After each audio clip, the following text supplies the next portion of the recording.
I wrote I love you Harledene on a table. I wrote I love you Harledene on a table at work and there are only 10 people that work here.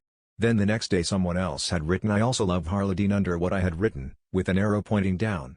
I couldn't believe it. Who could have written this, and I was not pleased by this.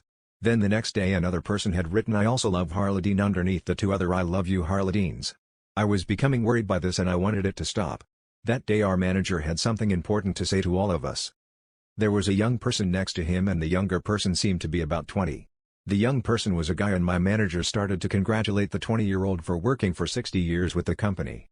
We were all confused because the company was only 2 years old. The 20-year-old was also confused, then the 20 started to age so quickly.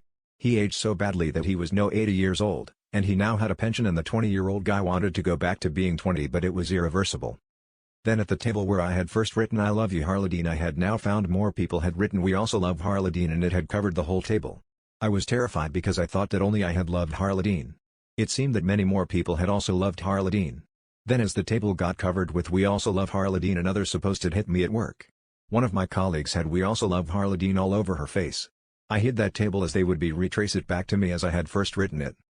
Then my manager brought in another 20-year-old, who was going to retire after 60 years of service. That 20-year-old had aged by 60 years and he was now regretting it. The company has a great pension plan though and he was now going to get that. As days went by more of my colleagues had we also love Harledene all over their bodies. We started finding it all over the building and even on animals. Only I was not affected by it at all and I felt so bad.